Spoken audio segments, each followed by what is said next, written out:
Hello everyone, hope you all are doing well. आज चाहिँ मैले बेलुकाको खानामा चिकन मसला बनाउँदैछु। सुरुमा चाहिँ एउटा भाँडा लिने, त्यसमा चाहिँ मासु राख्ने। मासुमा चाहिँ स्वाद अनुसारको नुन, बेसार, चिकन मसला, जिरा धनियाको पाउडर, गरम मसला, रेड चिल्ली पाउडर र माथिबाट आवश्यक अनुसारको दही राखेर त्यसलाई राम्रोसँग म्यारिनेट गरेर आधा घण्टाको लागि यसरी छोपेर राखिदिने। अब चाहिँ मैले नेपाली अचार बनाउनको लागि बन्दा काटेको छु।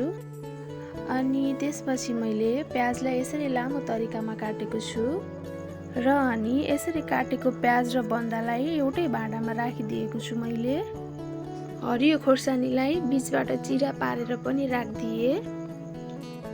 उसिनेको आलुलाई पनि यसरी राम्रोसँग बोक्रा छिलेर त्यसलाई यसरी बीचबाट 2-3 फ्याक गराएर काटेर त्यसपछि मैले अलिकति भुटेको तिल, 2-3 वटा सुकेको खुर्सानी, अलिकति लसुन र अलिकति टिमुर पनि लिएको छु। त्यसपछि यसरी पानी हालेर मिक्सरमा यसरी पिस्दिए। यसरी पिसिएको तिललाई अघि राखेको बन्दा, प्याज, हरियो खोर्सानीमा मैले यसरी राखिदिएको छु। त्यसपछि मैले एउटा प्यान लिए, प्यानमा थोरै तेल हालेर तेल तातिसकेपछि अलिकति आवश्यकता अनुसार आफूलाई मेथी हालिदिने।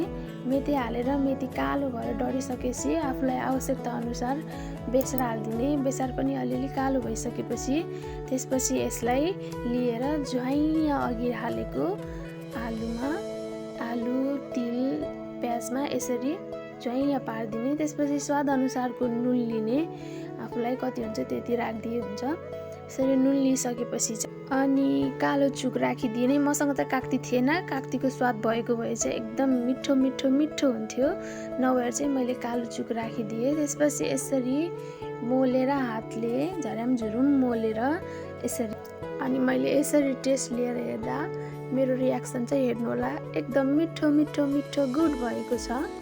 र अब पालो रहेको छ अघि मोलेर राखिएको चिकन मसलाको। त्यसको लागि चाहिँ मैले प्याजलाई मसिनो गरेर यसरी चप गरिदिएँ।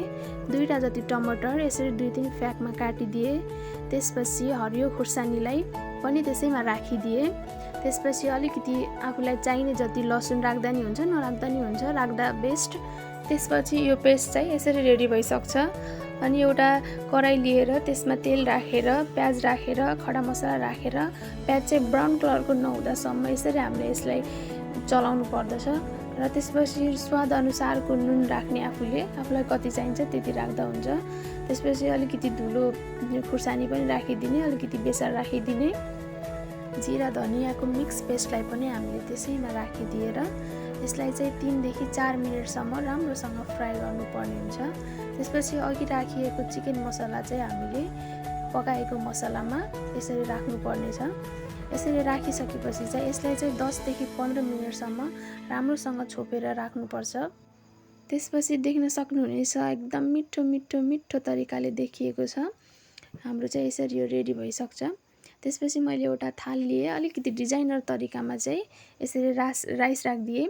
त्यसपछि हाम्रो रेडी भइसकेको छ खाना। गाइस देख्न सक्नुहुनेछ एकदम मिठो भएको थियो। मैले अलिकति टेस्ट लिएर पनि हेरेँ। Bye bye guys, see you in next video.